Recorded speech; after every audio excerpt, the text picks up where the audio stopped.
All right, and what is the definition of paranormal? There's a couple of different ways of defining it. One used by sociologist Chris Bader is ideas that have been rejected by both mainstream religion and mainstream science. Right? What that means is that what counts as paranormal today may not be paranormal tomorrow. So if we could prove that ghosts exist, ghosts would cease to be paranormal. They would become a scientific paradigm. And if Christianity suddenly decided we want to have, God, Jesus, the Holy Spirit, and also Bigfoot, then Bigfoot would cease to be paranormal.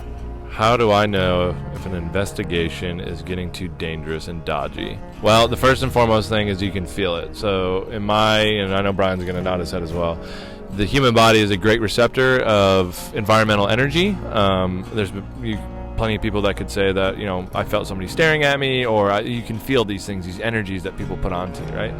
Spirits do the same thing. And when you're getting yourself into a position where things are ramping up, you can feel it. It's almost like something's about to shift, like a tectonic plate, like something's about to explode. And you asked if, do we leave? Do we change tactics? I personally, and Brian might have a different idea, but I believe that locations are like a bottle of wine. When that cork pops open and things are way too intense, you need to let the wine and the location breathe by just moving back and letting the spirit reclaim its space.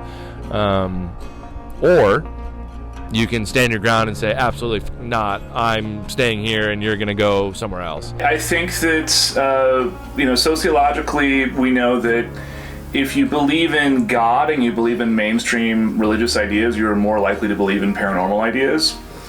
But if you go to church, you're less likely to believe in paranormal ideas. And sociologists think that's probably because if you go to church on Sunday, you have a church environment that basically says these things are of the devil, or they're superstitious, or good Christians shouldn't be involved with them.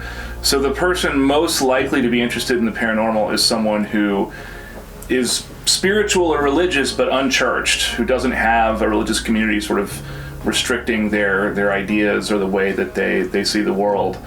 And beyond that, I don't know, I think that the idea of the paranormal is kind of fascinating to people. I think humans are naturally curious about the world. And to people who maybe are not doing so well or underprivileged socially or economically, I think the paranormal could be a source of hope.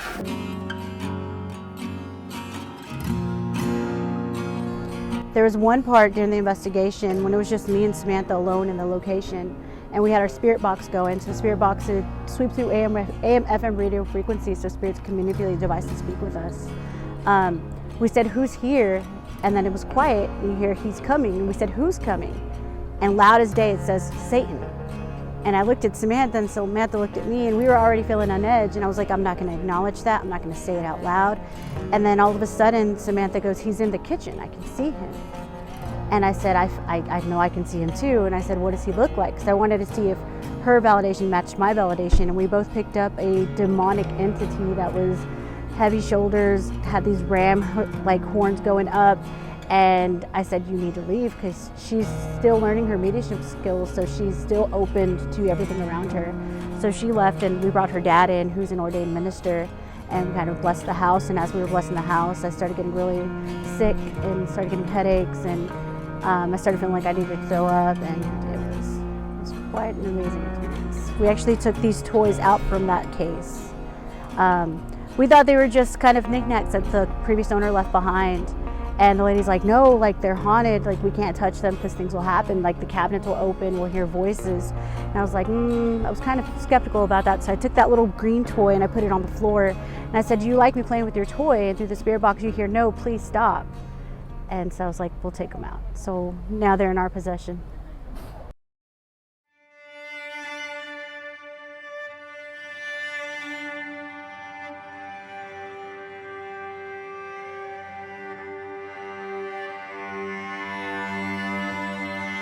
What's kind of like the most haunted place y'all have been to in San Marcos?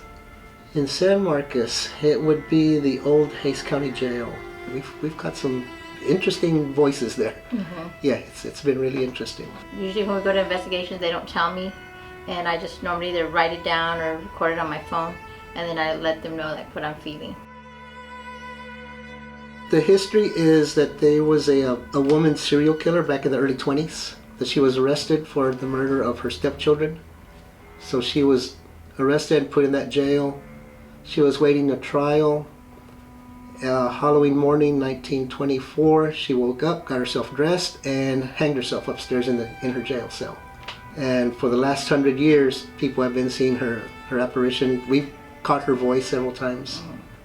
You know, we did ask, you know, are these rumors true about what you did? And we did catch a voice saying, yes, I just couldn't take it.